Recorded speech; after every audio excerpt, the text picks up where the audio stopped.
This is LBC from Global, leading Britain's conversation with James O'Brien.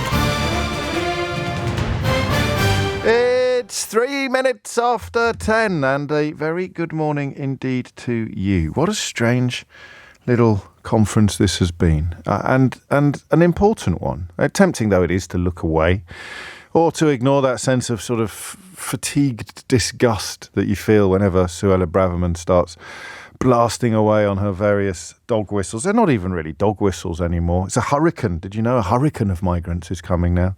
A hurricane. What will it be next year? A tsunami. There'll be what comes after a tsunami of people like her parents? I don't know. What would it be? I say fatigue disgust because I'm never on the receiving end of this sort of rhetoric. Obviously, not. Well, I sort of am actually. I presume when she talks about because you can't really name anyone. This is what's so bizarre about this new iteration of the Tory party is that they talk about who their enemies. Hey, all of these people who call you racist when you talk. Who are these people? I could off the top of my head, you've got Gary Lineker, Carol Vorderman, and me. Who else is there? And I don't have exactly what you'd call an enormous platform. I've got no complaints, but it's not an enormous platform. And Gary Lineker and Carol Vorderman don't even have jobs in the context of political broadcasting. Where is the I don't know, the anti-racist equivalent of the Daily Mail? What is it? What would it be? The Guardian? Come on.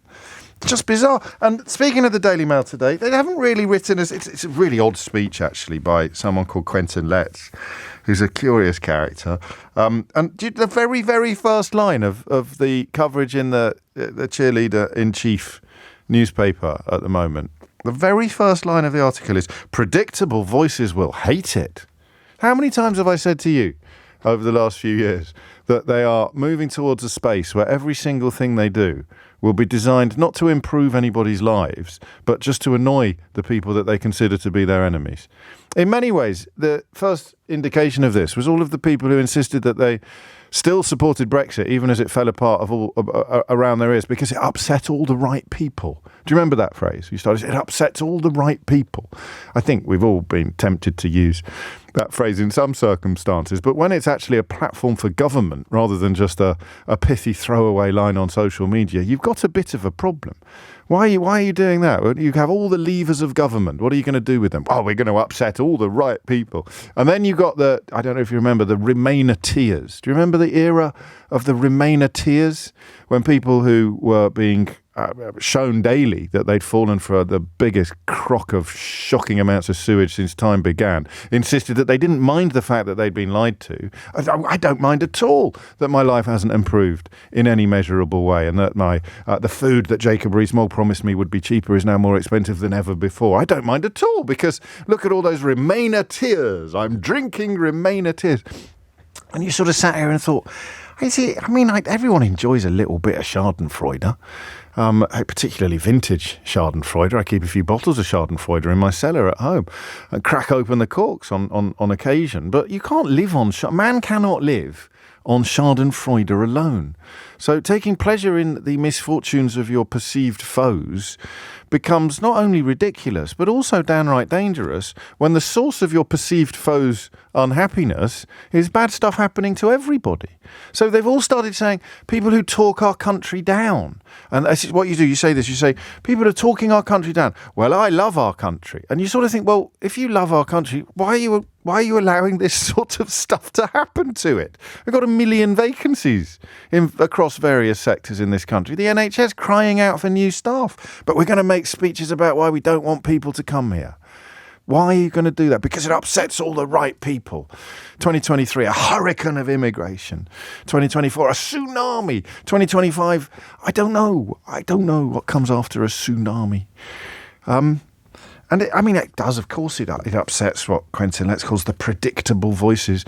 But it's not a kind of, it's more of a, do you know, it's more like when you've got an incontinent cat that keeps peeing on your carpet and you keep thinking, maybe it'll stop. And yes, predictable voices will hate it. I wish the incontinent cat would stop peeing on the carpet.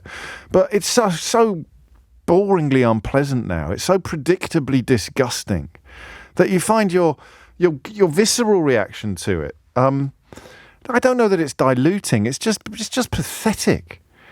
Does this stuff resonate now anywhere beyond the editorial floor of the Daily Mail and their increasingly desiccated readership? Does it still land?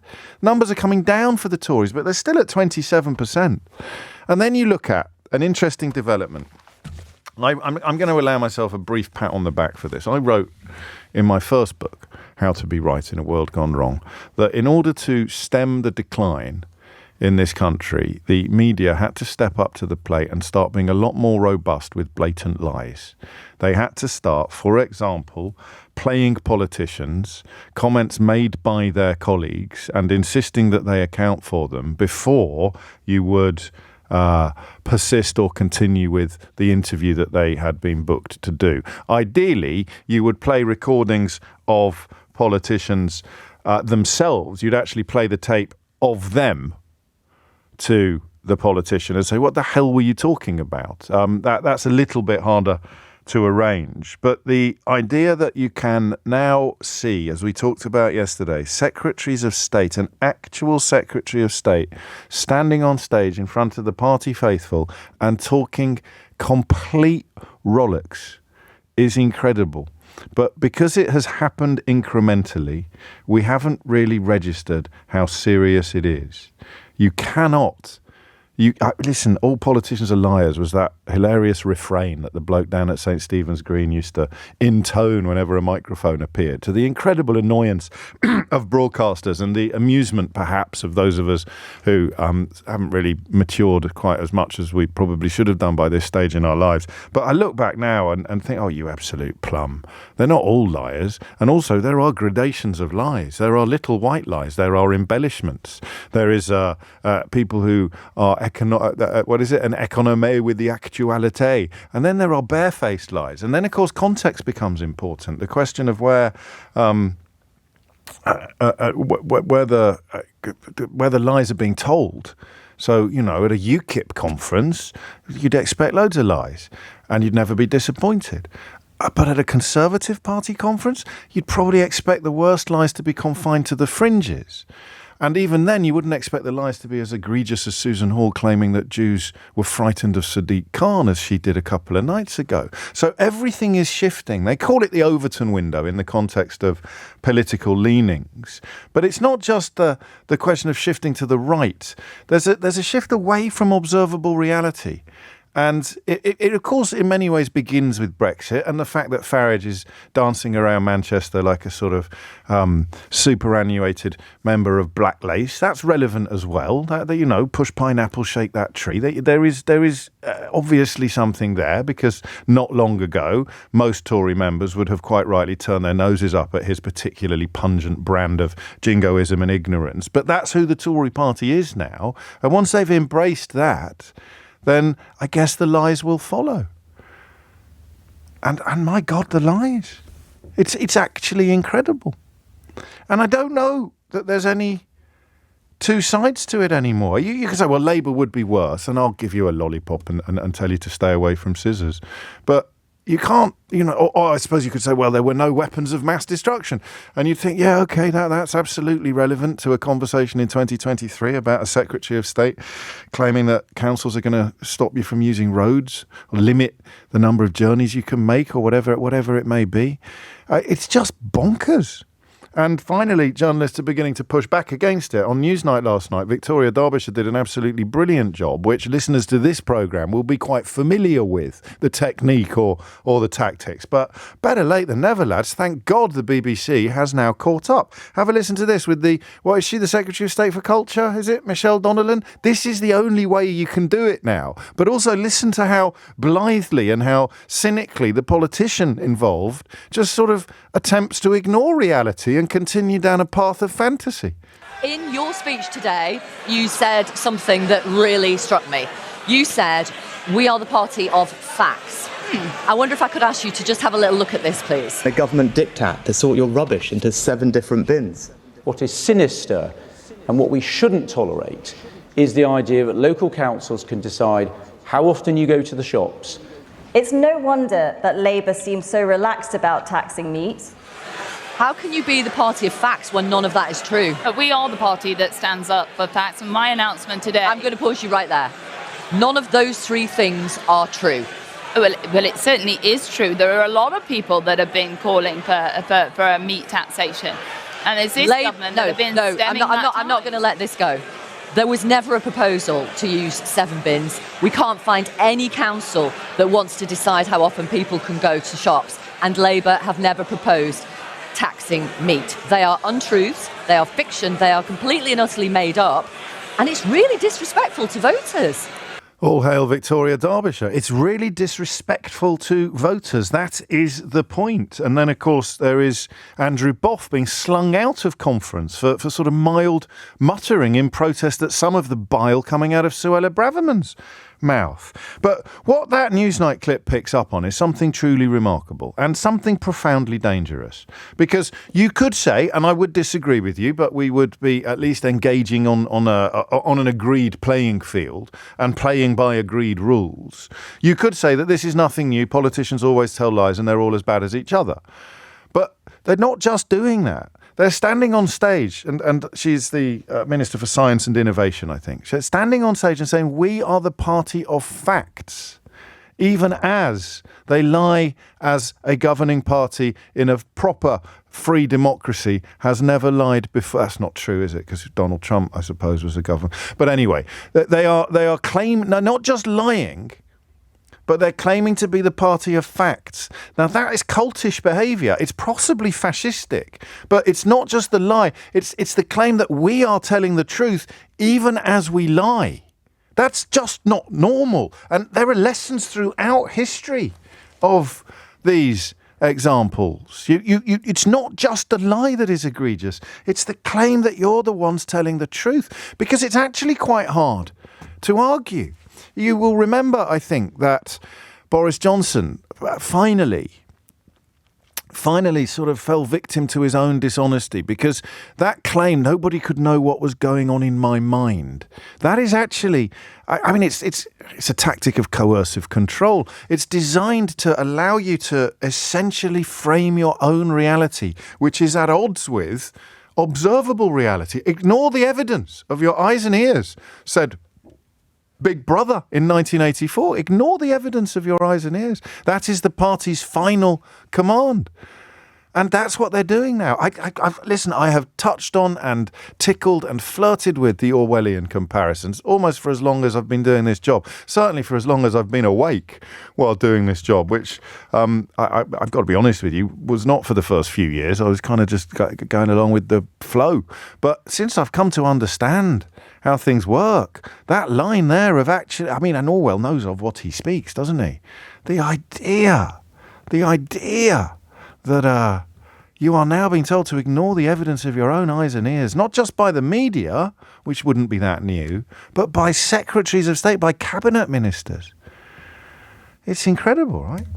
It is conditioning, writes Page. If they can condition people to believe the lies, then they can tell any lies they like. They've learned from Trump. It's as simple as that. They've seen Trump and they've seen Boris, and they've seen how few consequences there are. It's a great point. It's as if they're now experimenting, which is why Victoria, Derbyshire and others pushing back is so important. But it's also why, don't forget, they're setting up their own television stations. And they've already tested the water by telling lies about vaccines or telling lies about lockdowns. What lie? They're pushing it constantly. What lies can we tell? And then, you know, if they're worried about being called out for their lies, they're very picky and very choosy about where they appear. It's ridiculous that the Prime Minister hasn't appeared on LBC, one of the biggest platforms, the biggest commercial speech station in history, let alone in the country. Absolutely absurd that the Prime Minister wouldn't appear live on LBC prior to his conference speech. But he'll appear on GBB's probably, or a radio station owned by Rupert Murdoch. They're trying to create a media environment in which their lies don't matter. And I worry, hand on heart, and if you follow this programme closely, you'll know I can say this with both evidence and complete sincerity. I worry we've left it too late. What happens if the Tories lose the next election? Do you think they'll learn the lessons of lying, or do you think they'll think we didn't lie enough? I do not know. But I do know this. It's already 18 minutes after 10 and I've got a sense in the back of my brain that I've barely drawn breath. So I should probably pause briefly, remind you that this is officially a phone-in programme and give you a quick heads up on what the question is likely to be when I've got to the end of my own fulminations and pontifications this morning, which is likely to be at around 10:30. So the number you need is 0345 6060 973 and the question I want you to answer is this. What has happened to the Conservative Party? And I want you to answer it from the perspective of someone who has voted for them, ideally quite recently. What has happened to the Conservative Party? Talk me through how and why you think the party has ended up in a place where Hugo Rifkind of The Times describes it perfectly just in the last hour. He says, all the strategy seems to be predicated on the idea of a huge amount of Britain having views and obsessions that Britain in general has in no way indicated that it actually has. How has the Tory party ended up with cabinet ministers telling blatant lies on stage and their colleagues falling apart in broadcast interviews as they try to defend them? What has happened to the Conservative Party? 0345 6060 973. We'll start with Tory voters and ideally even members, and then we'll broaden it out a little later. But if you want to if you want to be front of the queue, if you want to come out of the blocks at 100 miles an hour, if you want to mourn for the party you loved, for the party you supported, the party perhaps of Michael Heseltine or Ken Clarke, or the party even of William Hague or Rory Stewart, the party of David Gork, I don't know, the party of Anna Soubry. What has happened to the Conservative Party? How has it ended up here? It's 10:20. James O'Brien on LBC. James O'Brien on LBC. 22 minutes after 10 is the time. So I may regret this later in life. I may regret it later today. But I don't subscribe to the footballification theory of politics. It's unlikely that I'd ever vote Conservative. I voted for Boris Johnson to be London Mayor in 2008, but that was me falling for the sort of cult of personality rather than a party political issue. But I don't look down on people who do. I think I'd struggle to understand a vote in the next election, given what's happened over the last 13 years. But in 2010 or 2015, in even 2017 or 2019, I could get my head around it. So don't feel unwelcome. Don't feel alienated or judged. Please don't. It'd be really daft and very defeatist of me. But what's happened to the party you vote for or have voted for in the past? Hit the numbers now. You will get through. 0345 6060 973. But first, a little bit more evidence to support the question. This is the Transport Secretary, Mark Harper, lying. But what is different, what is sinister, and what we shouldn't tolerate is the idea that local councils can decide how often you go to the shops and that they ration who uses the roads and when, and they police it all with CCTV. Here is Claire Coutinho lying. It's no wonder that Labour seems so relaxed about taxing meat. Keir Starmer doesn't eat it, and Ed Miliband is clearly scarred by his skirmish with a bacon sandwich. Oh, God. Here is Susan Hall, the Conservative candidate for London Mayor, lying. I know how frightened some of the community is because of the divisive attitudes in Khan. One of the most important things that we can do when I become Mayor of London is to make it safer for everybody, but particularly for our Jewish community. So I will ask for as much help as I can get in London because we need to defeat him, particularly for our Jewish community. Here is Michael Gove lying. We're not just the party of opportunity and ownership. We're the party of beauty and nature. And that is why we will resist the proposals of the Labour Party, and now the Lib Dems too, to build all over the green belt and to destroy precious natural habitats. Labour must not be allowed to take our fields, meadows and forests away from our children, and we will stop them. And here is the Conservative chair of the London Assembly, exercising freedom of speech at the Conservative Party conference. We don't challenge this poison. Things just get worse. There's no such thing as gender Whole ideology. institutions become captured. No. And of course, as always happens when the left gets the upper hand, those who fail to conform are persecuted, chased out of their jobs for saying that a man can't be a woman. That's the Conservative chair of the London Assembly. At one point, quite a high-profile contender to be the Tories' candidate for London Mayor, a chap called Andrew Boff, spoke to Nick earlier. That's not a Just Stop Oil protester or an infiltrator from the left. It's not an anti-war protester or a Extinction Rebellion activist. It's a Conservative politician, quite a high-ranking Conservative politician in the London hierarchy, being thrown out of the Conservative Party conference. I'm just reading now that John Crace, the Guardian sketch writer, has been banned from attending the Prime Minister's speech. None of this is normal. What's happened? 0345 6060 973. What's happened? And I'll take anything you've got, but ideally from a position of having been supporter more recently. The more supportive you were more recently, the more interested I am in what you think explains this catastrophic collapse. George is in Portsmouth. George, what would you like to say? Good morning, James. It's a pleasure to call into your show today. Long time listener and fan.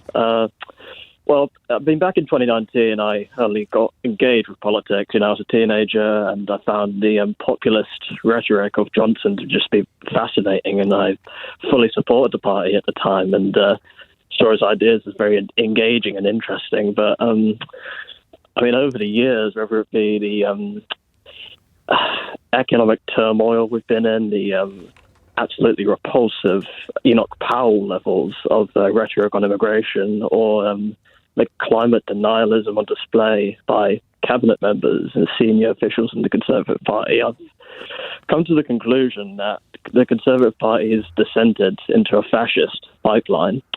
We've seen this with Braverman and her immigration stances about integration and multiculturalism. We've seen, I believe that the transport sector is spreading anti-Semitic 15-minute city nonsense. Why is that anti-Semitic? Just out of interest, is it a New World Order type thing? Yeah, it's a New World Order type thing. It originated from the QAnon group.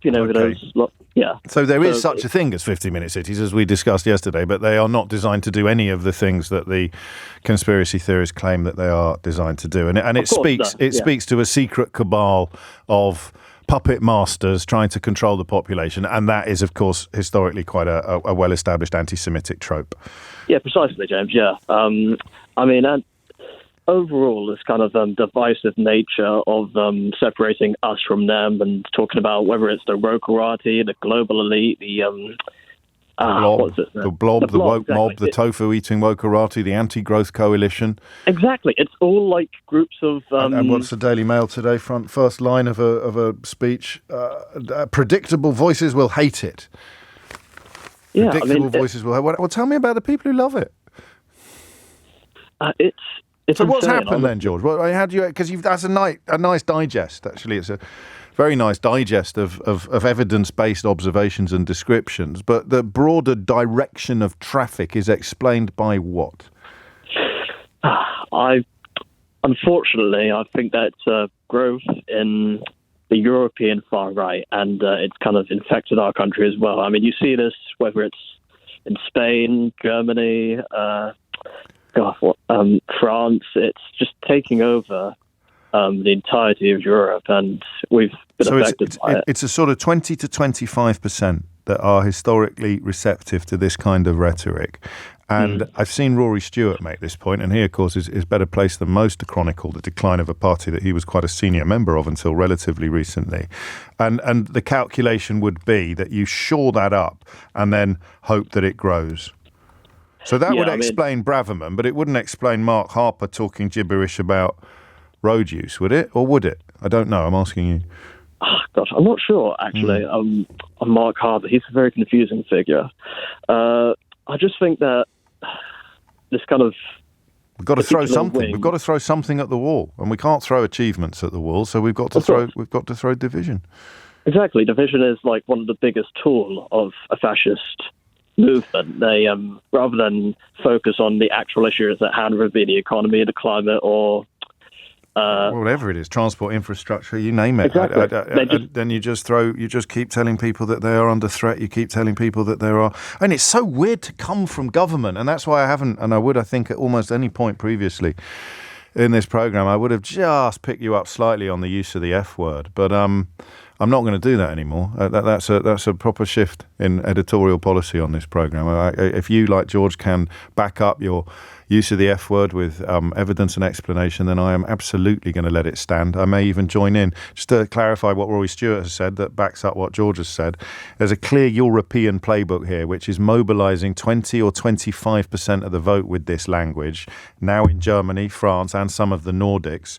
Braverman is clearly betting that it will only grow. So that's what she's doing. And, of course, many people, particularly people who have a similar background to her, as in a very recent family history of immigration, regardless of ethnicity, find that the knowledge that the people she's wooing would have been the people calling for your own parents to be deported particularly difficult. But unless you've got a better explanation of what's going on, then George's deployment of the F word stands. It's 10:31, 0345 6060 973. Conservative supporters who want to have a crack at explaining what's happened to their party. I am, as they say, all ears. Thomas Watts is here now with your headlines. James O'Brien on LBC. James O'Brien on LBC.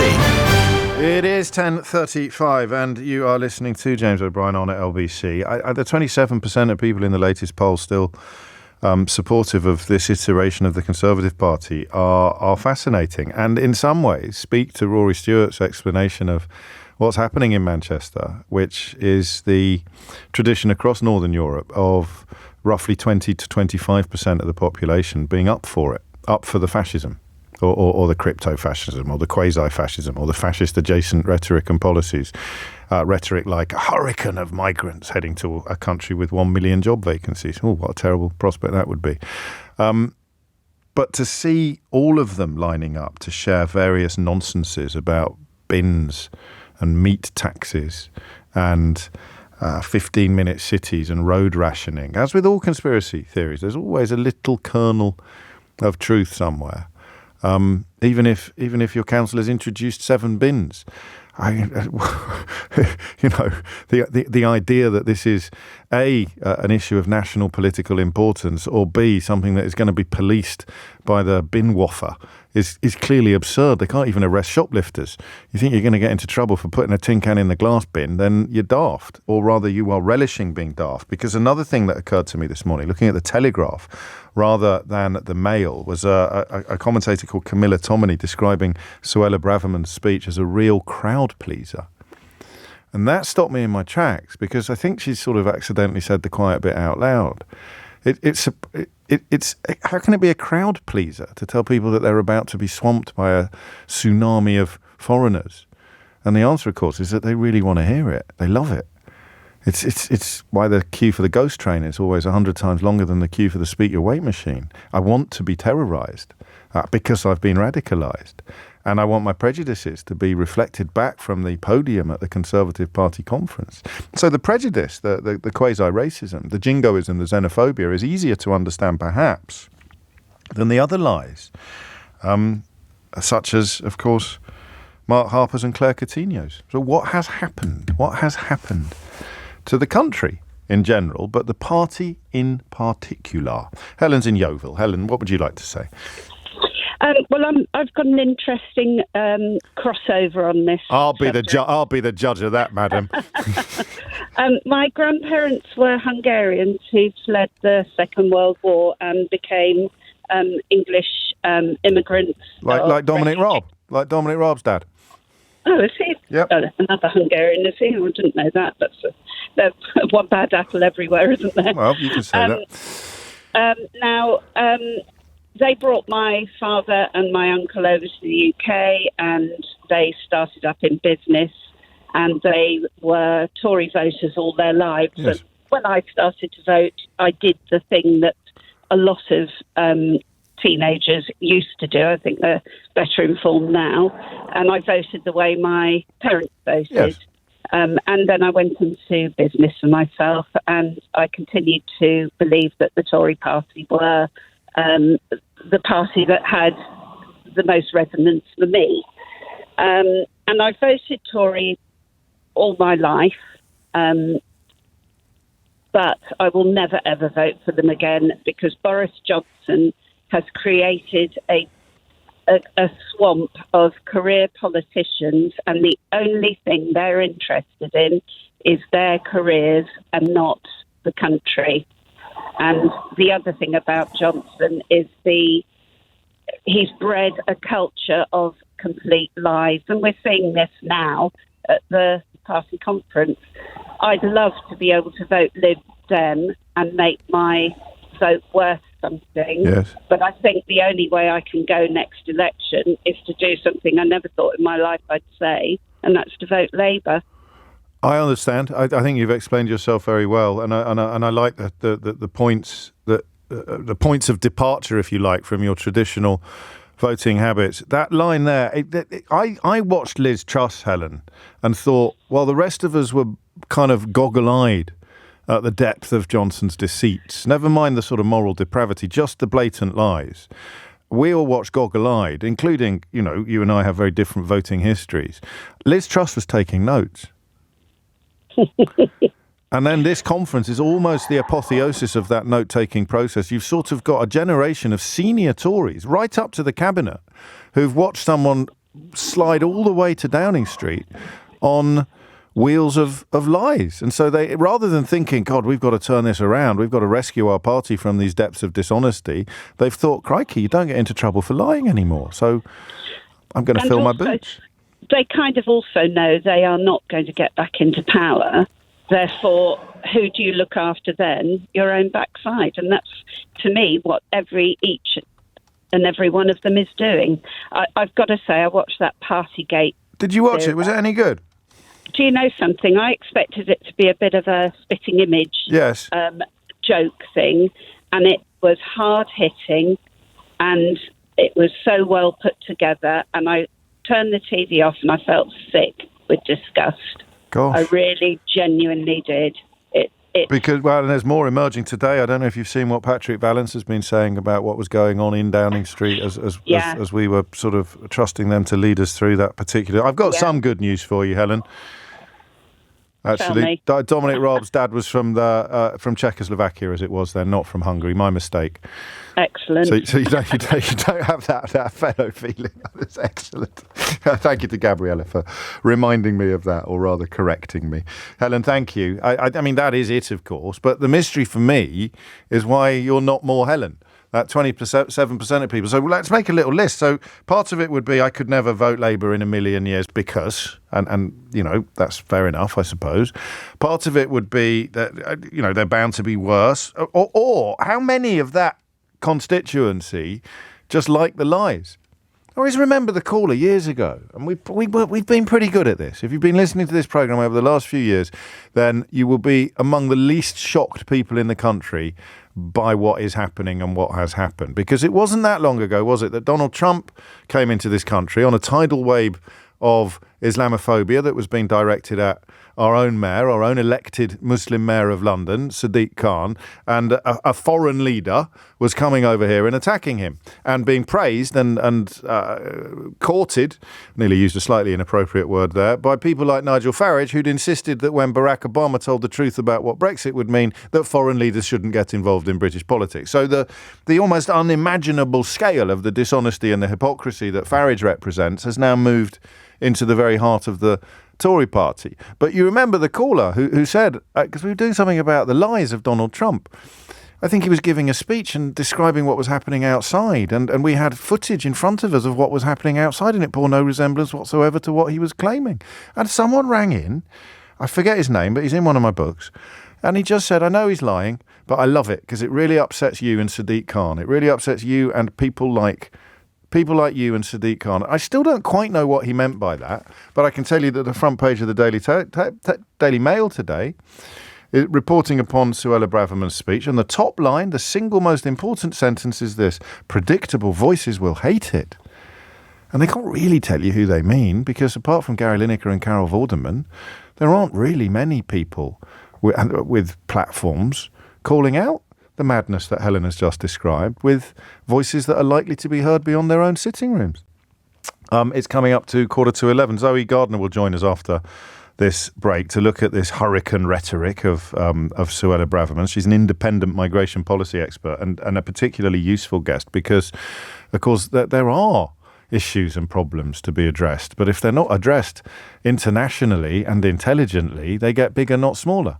And, of course, the failure in this country to have a proper conversation about any of these issues is part of the reason why the space has been created for hideous rhetoric about hurricanes and the rest of it. Should I squeeze any in? I don't think I've got time, actually, Ian. So I'll come to you first. I'm probably going to stay with this right up until the point that Rishi Sunak starts speaking. But I will throw it open a little further on not necessarily having to have a history of voting Tory, although you can see why I prefer that. How many days a year do we say you can only ring me if you're a Tory voter, historically? It doesn't happen very often, but on Sundays I think it's really important. And the day of the Tory leader's speech at a Conservative conference where Tory politicians are being thrown out for exercising their freedom of speech is probably quite a good day to say, what do you, as a Tory, make of what is going on? It's 10:45. James O'Brien on LBC. James O'Brien on LBC.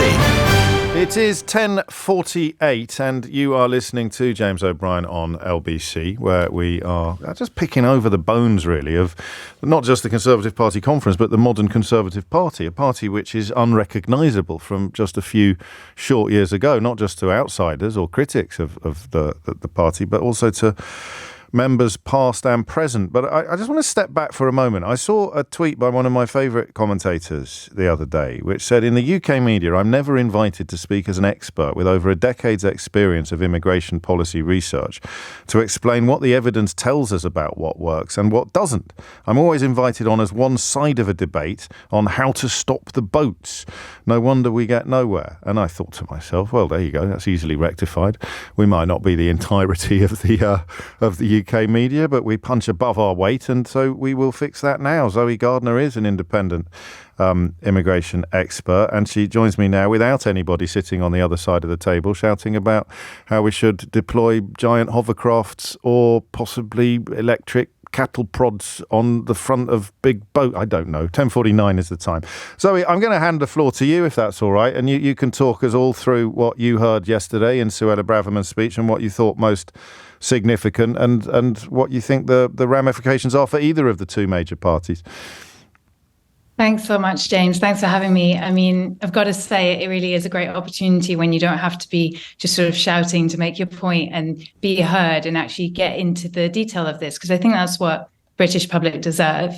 And we deserve a whole lot better than what we got in that speech yesterday. Suella Braverman's Tory conference speech, which wasn't really the speech of a Home Secretary. It was a pitch for the leadership of the Tory party. But it benefited from the advantage of being Home Secretary, which means that she didn't have to address things that normally a candidate for the leadership would. So, for example, the longest NHS waiting times in our history, the fact that workers in the NHS were out on strike again this week, the fact that the cost of living is spiralling. These are the issues that, you know, we would expect a hopeful for the leadership of the country to be addressing and talking about. But instead, of course, she focused her whole speech on talking about migration and demonizing migrants. So she opened it in this really despicable way. I think we've got a clip. One of the most powerful forces reshaping our world is unprecedented mass migration. The wind of change that carried my own parents across the globe in the 20th century was a mere gust compared to the hurricane that is coming. Because today, the option of moving from a poorer country to a richer one is not just a dream for billions of people. It is an entirely realistic prospect. Now, that could go down in history as the ultimate statement of pulling up the ladder behind you, couldn't it? This is a woman who is speaking with no sense of irony whatsoever, in the exact same way that people and politicians spoke about her parents' generation when they moved to the UK. And in fact, we should look at that, because we look back on the Ugandan Asians who came to the UK when they were driven out by Idi Amin. We look at the Windrush generation who came to the UK after the World War II and helped us to rebuild. And we look back on that and say that was brilliant. We built a future for this country that was worth having. We built the welfare state. We built the NHS. We did all of that with the help of those migrants together.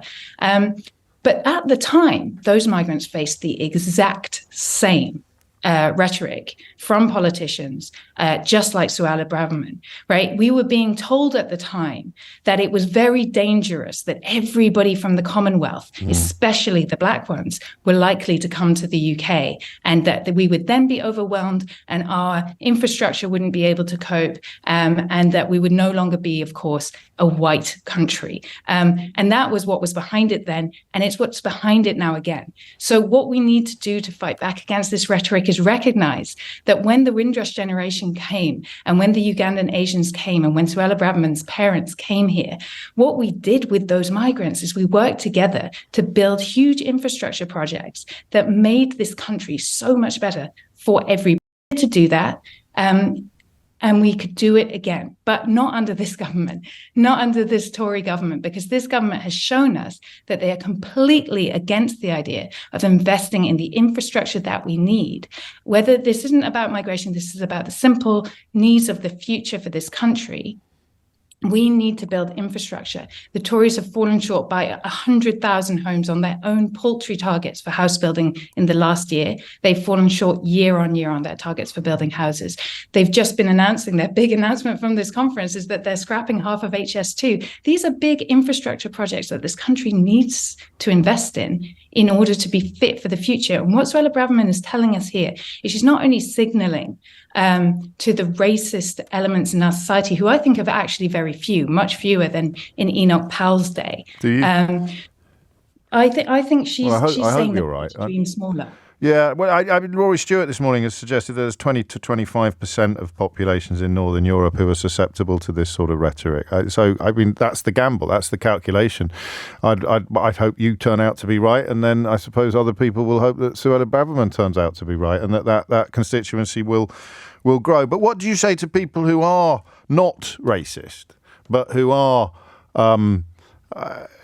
troubled by the pictures that she paints, and they are very intoxicating, they are very seductive pictures, which is why, you know, Enoch Powell's name is still very much on the lips of politicians and pundits, and why Suella Braverman's rhetoric is so reminiscent of his. Well, I think that that's the vast majority of people in this country, right? I mean, the vast majority of people in this country are decent, they're warm, they're welcoming, they want to help refugees, they accept that migration is good for the country, but they want to feel a sense of control. Yes. They don't want to hear these insane, massive numbers being we've given up on numbers. It's hurricanes now. Sorry, hurricanes tsunamis, now, exactly. Nuclear explosions of immigrants.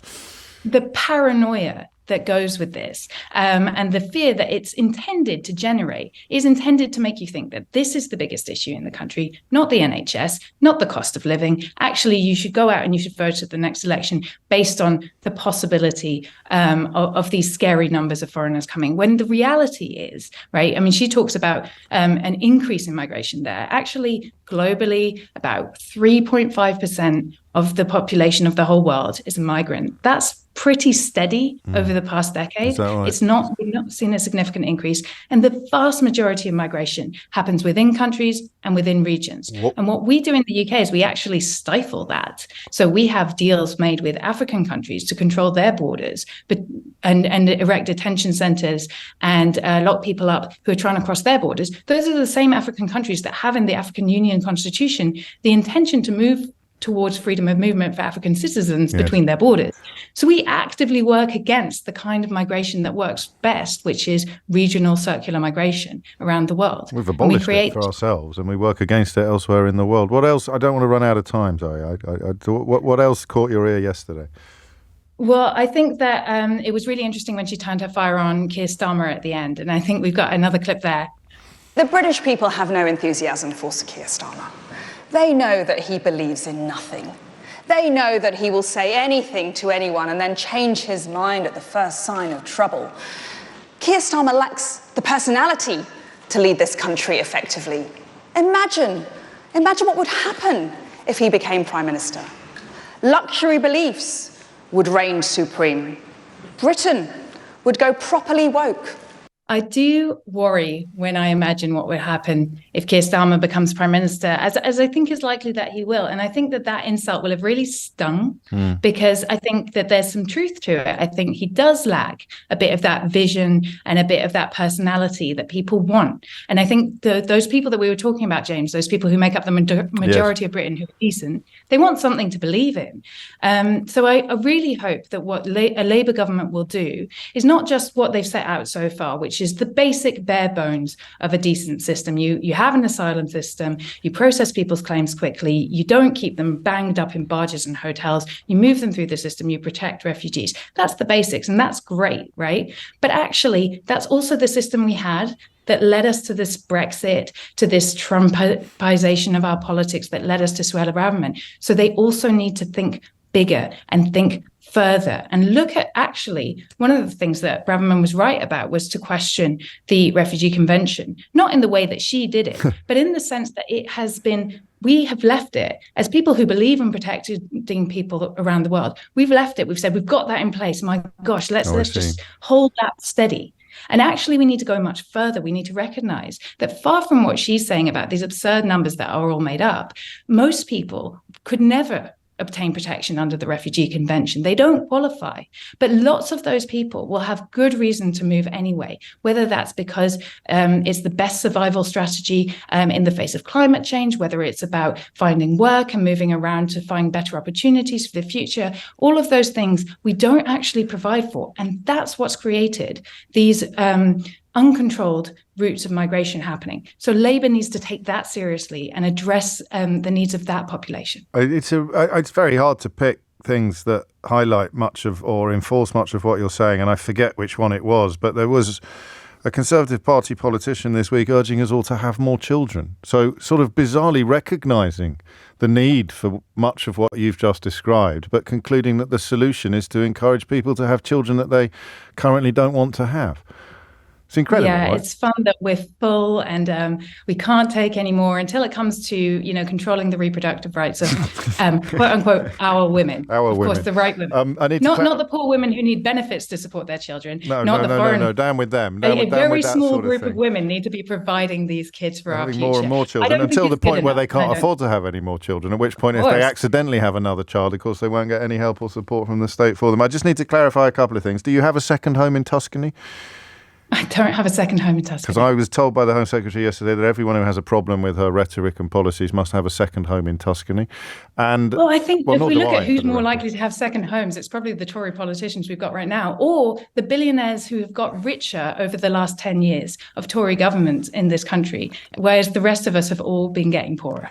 And the final question is, do you know what a luxury belief is, Zoe Gardner? I think a luxury belief is the belief that we don't need to tax corporations any higher. A luxury belief is the belief that we don't need to tax inheritance or wealth. That's the kind of luxury belief that the luxury class actually hold. And a human rights belief is one that we're all equal, that we should all stand together and we can all build something bigger for our future, and we need to invest in that. I've enjoyed listening to you, and I've enjoyed it even more than I would have done if there'd been somebody else on the other side of the studio shouting about, I don't know, Jewish space lasers or whatever the rhetoric of the week may be. How can people follow your work more closely, Zoe? Thank you, James. Thanks so much for having me on. You're very welcome. You can see Zoe as she tweets as Zoe Jardinière, which is the French word for gardener. You see what she did there? Yeah, it's very, very... very cosmopolitan. It's 1 minute after 11. You're listening to James O'Brien on LBC. James O'Brien on LBC. James O'Brien on LBC. It is 4 minutes after 11, and it's a very strange moment in British political history. A lot of people citing the ghost of Enoch Powell in reference to Suella Braverman's speech yesterday. In my view, quite fairly. But of course, the kind of notion that sort of attitude had sunk into the background was quite seductive until about 2014, 2015. I guess until Farage, who's often cited Enoch Powell as one of his heroes, until he appeared on the political scene and prompted the rolling out of various red carpets, up to, of course, and now including the Conservative Party conference. But that's as old as time itself, isn't it? The othering. I just thought Zoe was a very refreshing voice, and I hadn't clocked that. I think partly because I'm very much a creature of this environment. I hadn't clocked how important it is to listen to people who know what they're talking about without leavening out the conversation with people who don't.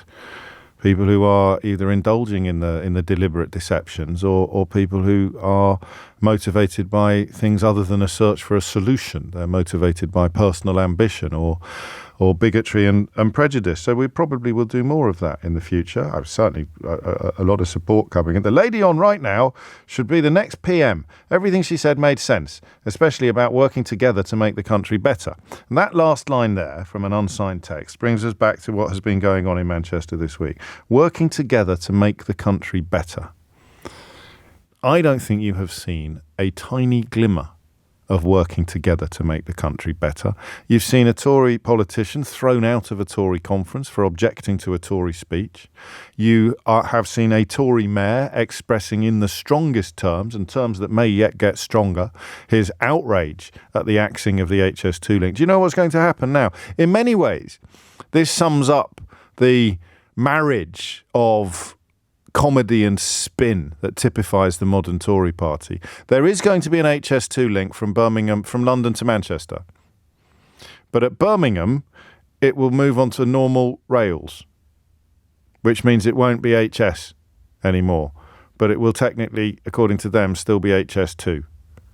So you'll be able to leave Euston and get to Birmingham in double quick time.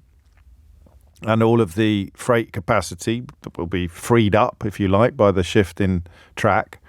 But when you get to Manchester, you'll move back onto bog standard railway line. So it's HS2 to Manchester, HS2 to Birmingham, and then bog standard from Birmingham to Manchester. So you get HS2 from London to Birmingham and BS2 from Birmingham to Manchester. HS2 from London to Birmingham, BS, bog standard, or you can insert your own words there if you prefer, BS2 from Birmingham to Manchester. And Andy Street, well, again, a Tory politician who is impressive. And I know some people think you should never say things like that, but, that way, cultish online celebrity lies. I'm impressed by Andy Street. I'll now get sent 5 texts telling me about awful things he's done in the past or a voting. At least he won't have a voting record, will he, as a mayor?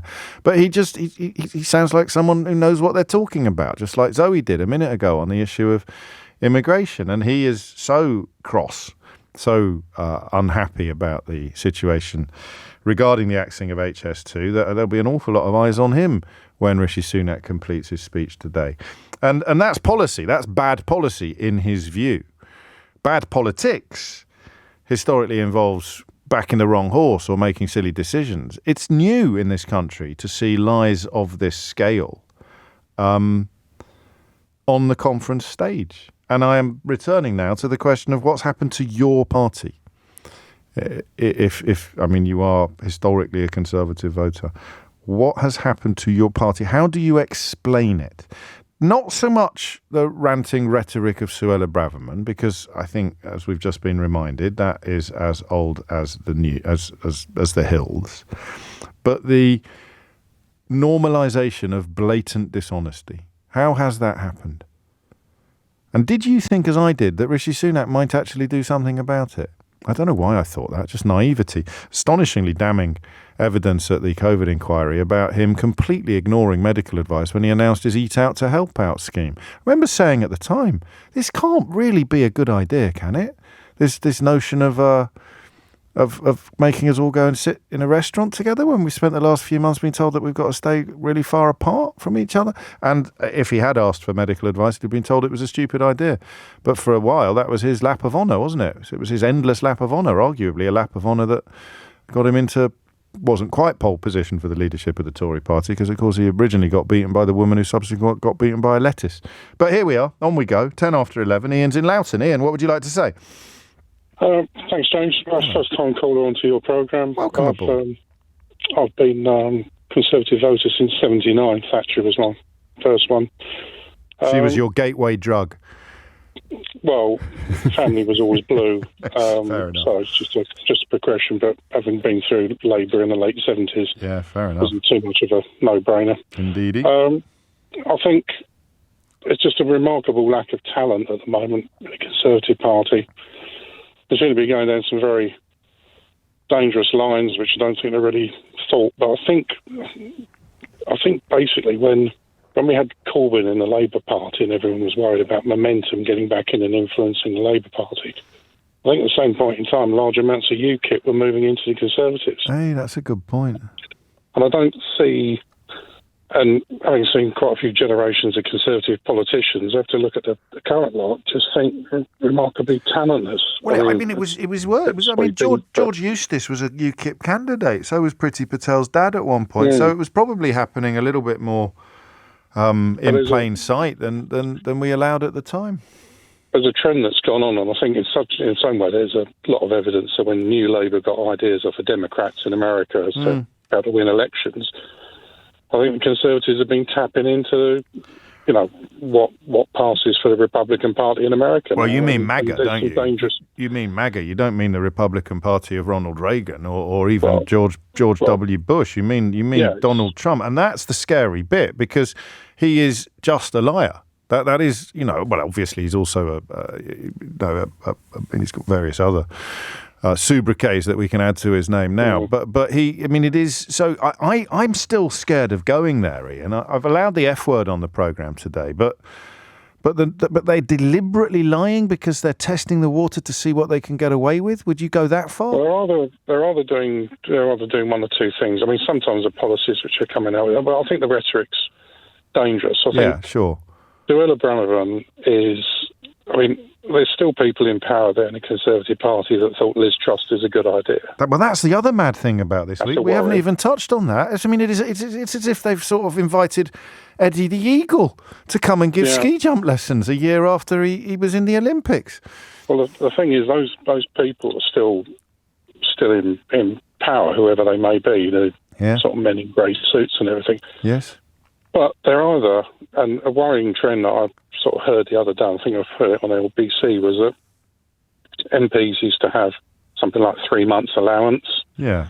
Or if they lost their seat at an election, or did they not go and vote through some sort of extension, so we now get 6 months? I don't know. I think a lot of MPs have probably, I think a lot of Conservative MPs will probably think, well, we're toasting the next election. We're now looking for a leader. So this is almost the rally for the next leaders, and in fact the papers are playing along. As I suggested yesterday, I think they'll fall in behind Kemi Badenoch, and the Mail reports today that she's the bookies' favourite. And it's almost as if there's not a country to govern, let alone a country in various flavours of crisis at the moment. That's the bit that's actually offensive, isn't it? The bit that sort of says, no, sorry, I'm the Home Secretary. It's more important for me to whip up the Tory base than it is to address, for example, the shoplifting epidemic. Well, what I don't like about that is the fact that she starts talking about multiculturalism in the country, and it's a dangerous road to go down, because how would that sound? I don't know. I'm a 63-year-old white Conservative voter. Yes. I haven't got the lived experience of other sections of society, but how would somebody from West Indian background or Indian background who's been across here 40, 50 years, etc., start feeling about comments about multiculturalism? It's a very good question. It's a very good question. It's what you're saying about people from outside the country coming in for whatever reason, and if 1 in 25 are coming to get their feet wet in Calais and make it across on a boat, but 24 out of 25 come in with the full blessing of the government via an airport, Eurostar, or on a ferry. Sure. Then that point is, do you want to direct your comments towards that, which is worrying people, and is people see where could it go? Yes, of course. But at the same point in time, how does that affect multicultural people? If somebody might have come across on a Windrush generation, now a grandparent, and you've been told that you're a ton of tax. You are, well, no, but they distinguish, don't they? There's a hierarchy. So she is evidence of integration working, and then areas where integration has been less successful are proof that multiculturalism hasn't worked, because if you move here, you must behave exactly as quotes, we, end quotes, do. I mean... I don't know where they're going on it. It's a very, very... right. massively complicated subject to get into when all they want is quick sound bites to get across. That's what you're getting. That's what you're getting. What are you going to do then? Are you going to surrender your lifelong loyalty to the Tory party, do you think? Or is it you keeping a watching brief? I'm not too clever on Labour. No, fair play. I couldn't see... 79 when you went with Thatcher, and 97 being probably the two most significant elections of our lifetime. 97, a lot of people underestimate the role played by Tories who stayed at home. Well, I did actually, because I didn't get. It was twice I didn't vote. Yeah. One, I was done on holiday, didn't do a postal vote. It was a Conservative landslide. Fair enough. And the second one was a 97 where I didn't vote, but I'd live in Woodford, Loughton area. It's Winston Churchill's old seat. You put King Kong up with a blue rosette and he's going to win it. Even this lot couldn't blow that lead. Who is it now? Who's the MP now? But the thing was, I didn't vote for him in that election because, one, it was pretty obvious it was going to be a Blair landslide. Yeah. But secondly, because of the Matrix Churchill affair. Oh, of course. When half a government, which a lot of listeners may or may not remember or not know of, so the when weapons being sent. Half a cabinet knew those guys might go down for long prison terms because they're actually following orders from MI6. And just kept stum. And I didn't vote out of protest. But, fair enough. But in the general sort of thing, there's a nasty slide, and I think in some places, in some ways, Suella Braverman is touching on a few things which are raw nerves, and if we don't come up with answers. But they're not trying to come up with answers. This is why I thought Zoe Gardner was such a good guest. I've got to crack on because it's 11:17 already. But that's the point. They're not coming up with answers. They're just competing about who can shout the loudest about how awful it all is. And that's why words like hurricane creep into the conversation. You're right. They excite the raw nerves, but answers involve conversations and compromises and hard truths sometimes.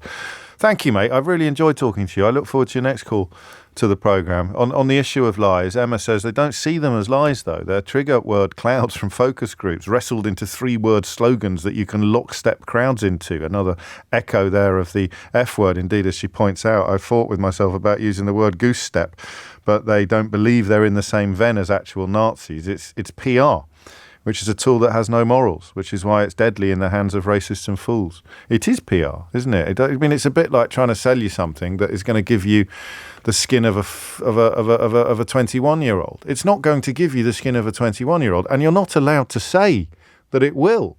The Advertising Standards Authority would clamp down on someone flogging face cream with considerable more rigour and robustness than any institution in this country. And 80 to 90% of the media will clamp down on a politician like Mark Harper for talking utter twaddle on the conference stage in Manchester, or indeed a politician like Suella Braverman for trying to resurrect the ghost of Enoch Powell. James O'Brien on LBC. James O'Brien on LBC. 21 minutes after 11, you're listening to James O'Brien on LBC, where we continue to contemplate the curious condition of the modern Conservative Party. The number you need if you wish to contribute to the conversation is 0345 6060 973. And this concludes the brief outbreak of professionalism on this programme. I'll now return to my usual umming and ahhing and squeaking and squealing and interrupting to the point of enormous microphone manipulation. That gets Keith very upset. Microphone manipulations and endless interruptions. First, though, a quick trip to Pedant's Corner, which is a much friendlier place, I have to tell you, than Idiot's Corner. You can't resurrect a ghost, James. Is that true? I mean, I guess not. Well, what at the point of No, you're right. I take that back. What's she trying to resurrect? She's just trying to resurrect Enoch Powell, the spirit of it. No, you can't really resurrect the spirit either. 22 minutes after 11 is the time, and Andy is in Portsmouth. Andy, what made you pick up the phone? Hi, James. Hello, mate. Well, I've only ever actually voted once in my life. I'm 41 years old now. Gosh. And it was at the last general election. And there were two reasons why I voted the way I did. One was for Brexit, and two was for the fact that I own a small business, and the Conservatives have always been played as the friend to the small business person. But after the recent, with COVID, Partygate and all that, I wouldn't vote Conservative again if my life depended on it. Why not? Well, you don't gloss over it, because COVID, Partygate, you got the Brexit you wanted, didn't you? Well, did I? Again, it was. I was something was mislabelled. Yes. Shall we say? Yeah, fair enough. If it was PPI, you'd be entitled to compensation, and LBC would be full of adverts giving you phone numbers to ring. But unfortunately, politics doesn't work like that. No, it doesn't. No one. I don't think anyone's got the Brexit that they wanted. Even hardcore Brexiteers now saying, "Well, no, maybe it was. It was wrong." It was just Boris Johnson's a good salesman. Yeah, very good point. It came down Absolutely to. Right. Yes. He could sell ice to Eskimos, but now it's like I said, I would never vote Conservative again. I made this decision a couple of years ago actually after the whole Partygate thing came out, and I was like, how dare you stand at a rostrum every day telling us that we can't see our friends, we can't see our families, we can't go out, we can't live normal lives, and yet you're basically living your best life in the basement of Number 10. They really were. And of course, all the newspapers, all the right-wing newspapers, and sadly quite a lot of broadcasters as well, were queuing up to tell you, Andy, that you didn't care about Partygate, that nobody cared about it, and that it was all an exaggeration or a witch hunt. It was a witch hunt, wasn't it? That's work meetings, and that was it. And Boris Johnson was the best thing since sliced bread. I think that affected a lot of people, actually. But it makes it even more surprising that you've still got the 27% support in place. I guess getting rid of Johnson would have, for some people, that would have been enough to get rid of the stench that you described. So why for you did getting rid of Johnson not bring you back into the fold, as it were? I think it's because it wasn't just Johnson. It was like the Matt Hancock scandal, the contracts, the PPE. It was the whole. It was the waste of money, people dying. The NHS has been stripped to its bare bones for years, and it's I think, like myself, a lot of people have just had enough. Like the whole, everyone's banging on about HS2 and the billions it will save by not doing it. Okay, so where's that money going to go? Where's all the money that we are supposed to be saving by not being part of the European Union again? The ads for the run-up to the vote for Brexit was, we will save £50 million. It was either per day or per week. Yeah. Where's that money? It was 350 million a week, wasn't it, on the side of the bus? Yeah. So 50 million per day. Yeah. What could you do with £50 million per day in the NHS? Presumably quite a lot. Yeah, exactly. So, no, I'm not saying that. I am going to vote Labour in the next general election. I'm not saying I've got 100% faith in Keir Starmer, because, no one does, mate. I think he's a bit of a yes man. Yeah. I think if he had any common sense and he really wanted Labour to win, I think he should hand the reins over to Angela Rayner. Do you really? That's Yes, quite a journey you've been on, isn't it?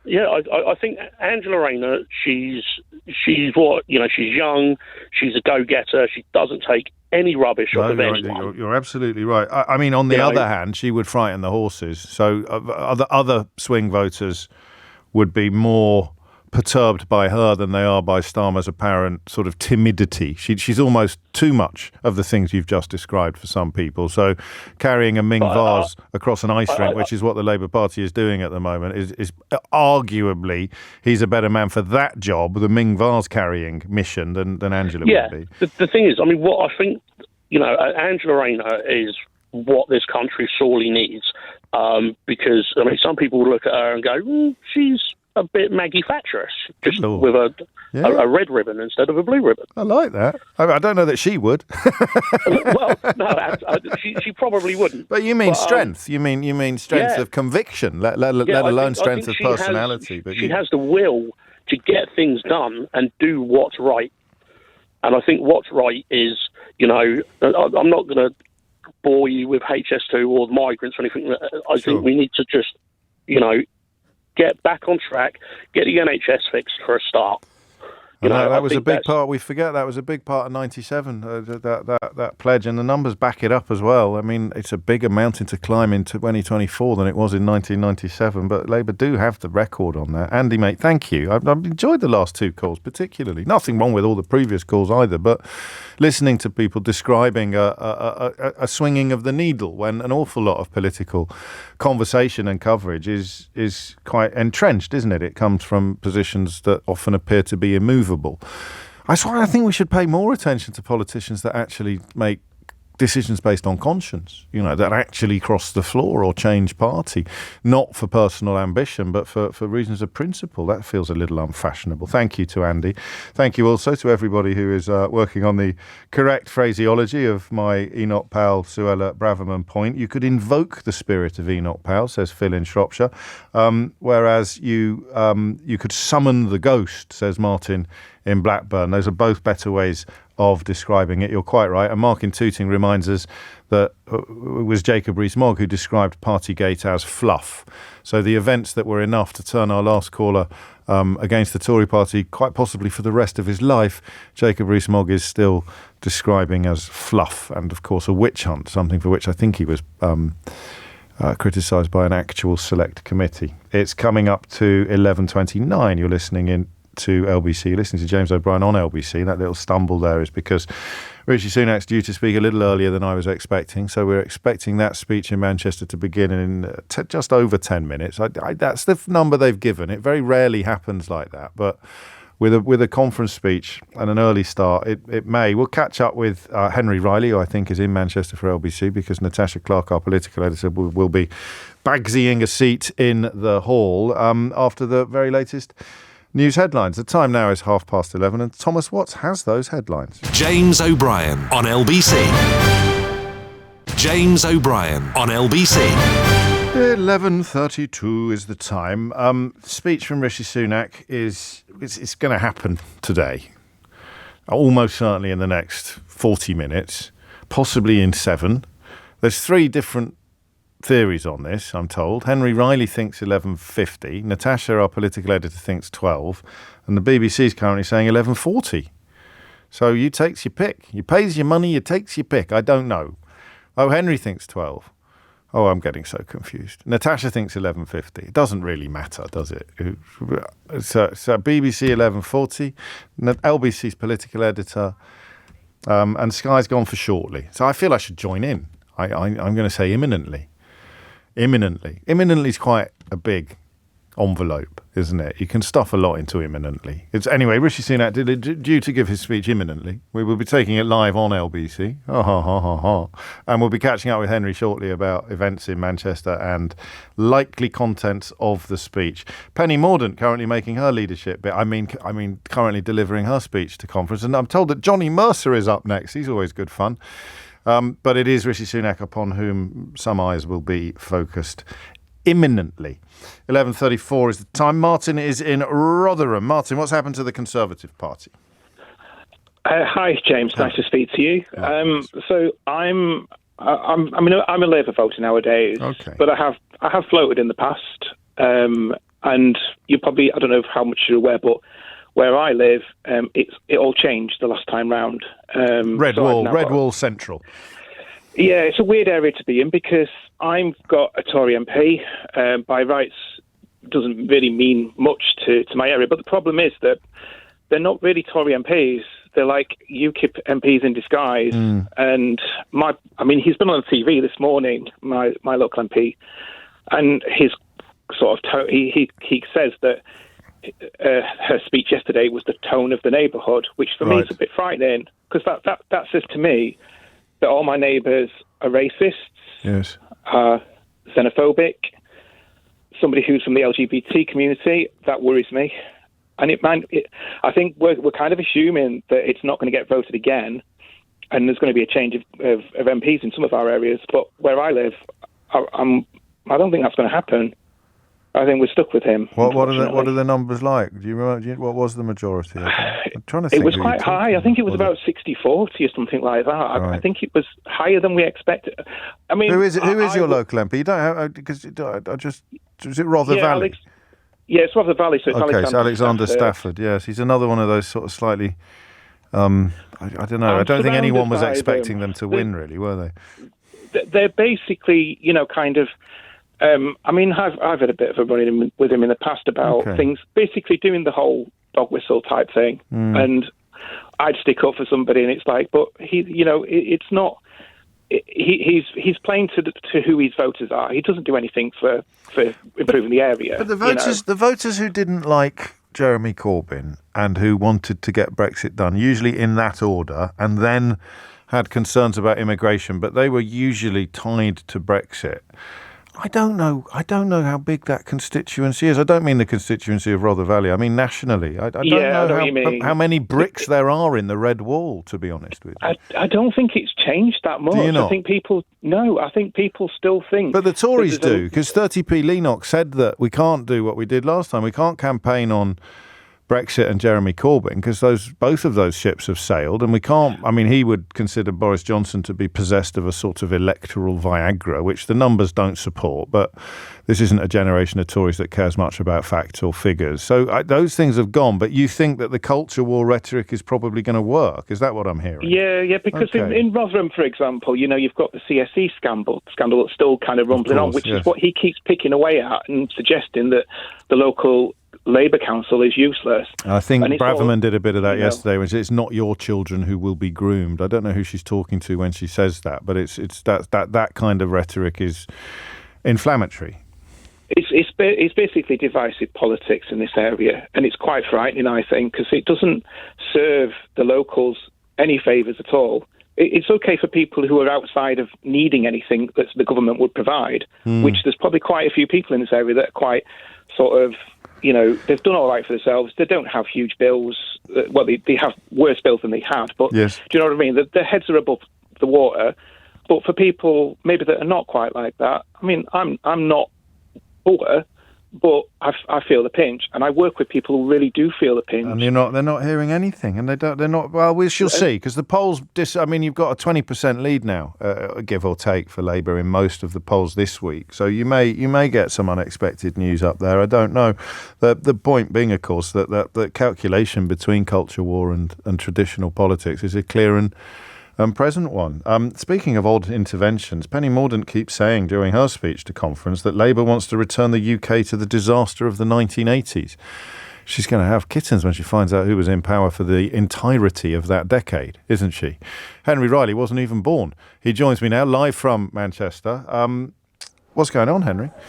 Oh, it's pretty quiet, to be honest, James. It's a peculiar atmosphere, really, because of the train strikes. ASLEF are on strike today, meaning that there are no trains running. So a load of party members and indeed journalists as well. Actually, some politicians have had to get the train back yesterday evening. So when it's normally sort of bustling, fizzing in here with excitement, it really isn't at the moment. It's pretty subdued, pretty quiet. A lot of the members I've been speaking with, not particularly happy, it has to be said. They really think Rishi Sunak has to pull some sort of rabbit out of the hat today and try and galvanise them in some way, because they're feeling pretty uninspired at the moment. What might that rabbit look like? Well, something that's not HS2. I think he needs to get that out of the way. It's dominated conference. I mean, quite how they've allowed an issue that they don't want to talk about to dominate the conference is baffling. It's an issue that they hadn't made their mind up, we hear, until a few days ago, and somehow it's been allowed to rumble on to the point where ministers who've been doing broadcasters have been asked about it repeatedly, which I'm sure they're very grateful for. But we understand he's going to act the Birmingham to Manchester leg. That's on a pure aspect because of cost, but the Prime Minister will also add in that he wants to improve connectivity between east to west and improve connectivity in the north in other ways, as opposed to just from Old Oak Common, although we hear that is now off the table. It is going to go from Euston. Yes, Old Oak Common, that idea that was floated did not go down particularly well, so they've decided to ditch that. And then except from that, I mean, there were a few rumours that smoking, there could be some there'd be some new legislation with regards to clamping down on smoking and making us essentially a smoke-free country in a few years. Is that a rabbit? Not really. No, I mean, what's curious, James, is in previous years you talk with special advisors and they'll give you the line, well, we don't want to preempt the Prime Minister's speech, but this and this. This year, and indeed former Prime Ministers, I think back a couple of years, who were very proud of their speech before they'd even delivered it and would often brief out some of the lines that were going to be key points. Of course. That hasn't happened this year. We honestly, it's pretty thin on the ground in terms of what the Prime Minister will say. We understand it's going to be 8,000 words, 40 minutes, so there should be some substance in there. But in terms of what we in there, I mean, we hear it's going to be very personal. You hear that literally every time a Prime Minister makes a conference speech. We know about Rishi Sunak's backstory and working at the pharmacy with his mum doing. Probably not going to be much on the Goldman Sachs years, I don't imagine, in this personal speech that he's giving. No, I don't expect that to feature heavily. I think in terms of the lighter side, because they often Boris Johnson came out with a sort of Michael Gove. Michael Gove was filmed clubbing famously last year, and he said it's John Bon Jovi. And I think in terms of that humour that Rishi Sunak perhaps doesn't possess, he may well rely on Star Wars references. He often does that because he's a huge Jedi fan. Southampton FC is another one of his loves. Cricket. I suspect any light moments will really focus on those three things. But no rabbits, really. I mean, what about immigration policy? Could he announce, because they've kind of shot their bolt on that, really, with Rwanda and all the rest of it, and the barge. I don't think there's anyone on the barge. No one's gone to Rwanda. I mean, he could throw the dice and go for the hat trick of really big headline-grabbing immigration policies that never actually happen. But apart from that, I don't know what looks like a rabbit in Manchester this week.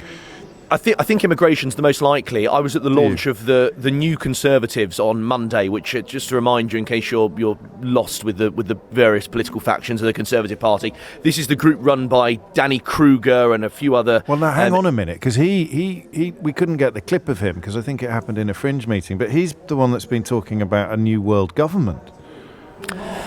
Well, and it was in that meeting where that word was used. He was also, he was on Andrew Marr's programme yesterday evening as well, warning about sort of global institutions like the World Health Organisation.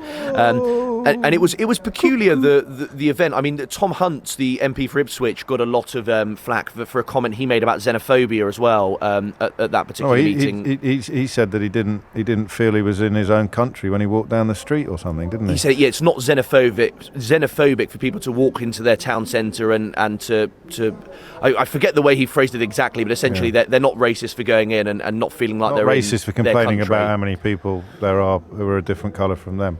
Yes, exactly. Yes, but the New Conservatives, the launch they had was one of their key policies was halving immigration, which actually, when you look at a lot of the factions, considering it was running at 600,000 net last year, it's not completely unachievable. It was around 250,000 a couple of years ago. So I think that's quite headline grabbing in terms of halving immigration. That could be an angle Sunak goes down. And Suella Braverman in her speech yesterday was going on about shutting the hotels that are currently housing asylum seekers. Could Rishi Sunak announce that in the coming days some of those will start to close? Have they made any progress? The bill is absolutely huge, running at £8 million a day or just below that. So I think in terms of red meat, it may well be that. It may be. What about the 5 pledges? I mean, could he do an update on them, do you think? Would that be rhetorically powerful, or would it actually be quite embarrassing for him? Has anyone mentioned the pledges while you've been in Manchester? Yes. Are there big pledge stones up all over the conference centre? No, to be fair, there's no pledge stones. I'm trying to look around and see if there's any. Trick there, mate. I'm right by the Conservative shop, and I've been keenly watching what's been coming and going. They've got all the memorabilia. But what's selling quickest, do you think? What's selling like hotcakes? Well, Greg Hands said that the Keir Starmer flip-flops had sold out, but Natasha Clark and I had a look earlier, and they're fully stocked. So there you go. That's Tory party in a nutshell, mate. They've still got them at $16.99, which it's a very funny joke to have some flip-flops. Crikey, deep pockets or what? So that was incredible. But Greg Hands, the reason I mentioned that, did mention the 5 pledges. I think the Prime Minister will have an argument to say on inflation that it's come down to 6.7%. He could argue he's on his way to 5%, although it does look like that's going to be increasingly challenging. On small boats, Suella Braverman was keen to suggest yesterday that they've gone down by around 25% on this time last year. It's not quite stopping the boats, but I imagine he might cling on to that. And NHS waiting lists, I suspect he might not want to mention that because that's gone up hugely as well since he became Prime Minister. So in terms of the pledges, I think a sprinkling of a few of them might well be mentioned, but perhaps not the whole shebang. Henry Riley, lovely stuff. Still no rabbits, but possibly a couple of hamsters. We shall keep our eyes peeled. What is a mini rabbit? It's not really a hamster, is it? Would it be a gerbil? I don't know. I don't know. I can tell you now that Natasha Clark has come down on the Henry Riley side of the question of what time this is going to start. And listen, I know this is very, very pot kettle, but the current speaker is Johnny Mercer, who does rather enjoy the sound of his own voice. So I think it's now 11:45. 12 noon looks like a likely beginning for the Prime Minister's speech, although, of course, he speaks more as leader of the Tory party than he does as Prime Minister. My favourite ever? Have you got a favourite ever?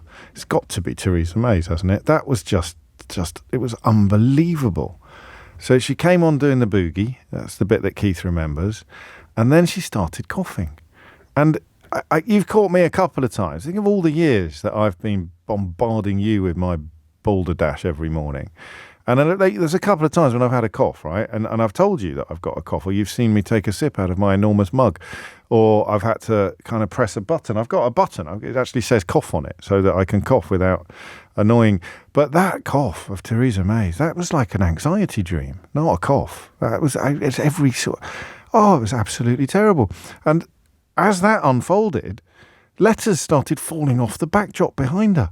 It was truly incredible. It was like the denouement of a film, as opposed to a speech from a politician. The letters falling off the backdrop behind her. A terrible cough. Philip Hammond gave her a strepsil, and then a prankster got up on stage and gave her a fake P45. It was disaster after disaster after a disaster. And it was only 6 years ago. And in those 6 years, the Conservative Party has been on such a journey that yesterday, instead of chucking out a prankster that had handed the Prime Minister a fake P45, they chucked out the Conservative leader of the London Assembly. James O'Brien on LBC. James O'Brien on LBC. 10 to 12, you're listening to James O'Brien on LBC, and we are contemplating the state of the Tory party and waiting for the leader of the Tory party to mount the conference stage in Manchester and deliver his speech, which may, of course, be his final speech, as his final conference speech as leader, or his last speech, at least before the next general election. Some people expecting it to unfold roughly this time next year. In fact, I think that's where most of the clever money is. Is Theresa May's legacy to politics in this country that conferences now have digital signage behind speakers instead of pinned up letters? It might be. I mean, I can think of worse legacies, but also that can go wrong as well. I've always got digital signage surrounding me. I've got digital signage to the left of me, digital signage to the right of me, digital signage behind me, and digital signage in front of me. And it can sometimes go wrong. It can also be hacked or sabotaged. Keith could put all manner of obscene imagery behind me as I share my daily thoughts with you, but obviously he would never. What did you just do? He would never do such a thing. Back to the question of what's happened to the party. James is in Brittany. James, what would you like to say? Hello, James. Hello, James. Basically, it's been taken over, and in a very similar way to the way the Republicans are being taken over by the Tea Party using Donald Trump. Yes. Watching Nigel Farage yesterday around the conference, he's got what he wants. Basically, UKIP aren't in power officially, but they might as well. Then again, they might as well be. I suppose we should be careful what we complain about, because UKIP in power, but not him. I suppose it's better than UKIP in power plus him. James O'Brien on LBC.